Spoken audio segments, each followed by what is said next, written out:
Nogometaši KTM in Pol Bistrice so v zadnjih 3 krogih dosegli kar 13 golov. Prav v 16. krogu so v Sloveniji Bistričnem športnem parku s 5:1 odpravili Rudar iz Velenja. Tekma 16. kroga med domačo KTM in Pol Bistrico in Rudarjem iz Velenja je imela kar velik trenerski pridih. Kajti v prostorih za trenerja sta si nasproti stala domači strateg Simon Dvoršak in gostujoči Simon Sešljar.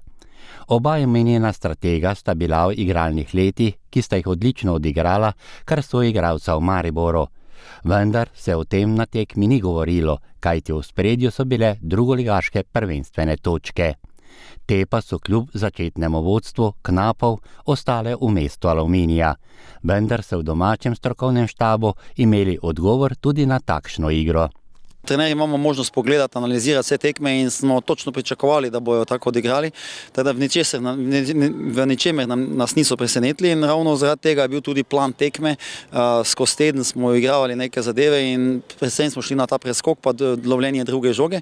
Vedeli smo, da preko predložkov bomo superiorni zaradi višine, ki jo imamo, in hvala Bogu so naše špice začele devati gole. Sedaj pa k nogometu, ki se igra za gledalce in to žogobrco z veliko lepimi goli. Kot smo že omenili, so Velenjčani povedli v 9. minuti, krasen gol Adriana Blodeka.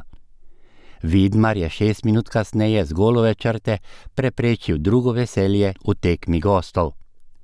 Izenačenje na 1:1 smo videli v 25. minuti, Kuliš v vsem sijaju srednjega napadalca je zadel prvič.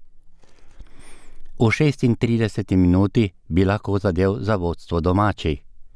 Že v sodnikovem dodatku prvega dela pa je svojo ekipo vodstvo na odmor z 2:1 popeljal kapetan Lan Vidmar. Tekmo v drugem delu so bolje odprli gostitelji in takoj v uvodnih minutah zadeli za 3:1, strelec Envoga v 48. minuti. 5 minut kasneje je isti igralec takole zgrešil željeni cilj. Razpoloženi domači napadalec Kuliš je za 4:1 zadel v 80. minuti in tako dosegel svoj drugi gol na tekmi. 6 minut kasneje je ob zaključku strela spodrsnilo Kulišu, ki bi lahko dosegel tretji gol na tekmi. Že v sodnikovem dodatku v 92. minuti pa je iz prostega strela Žiga Pesjak postavil končnih 5:1.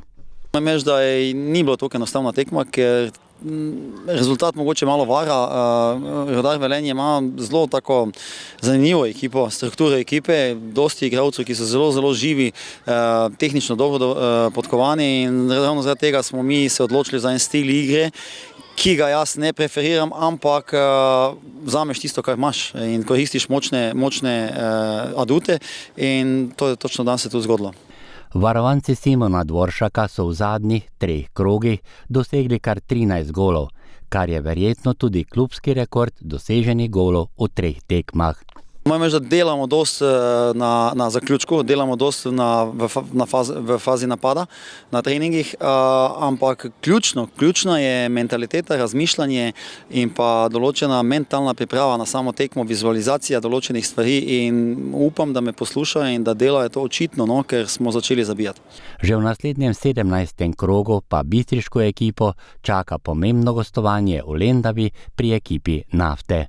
Mi se vsi zelo veselimo te tekme.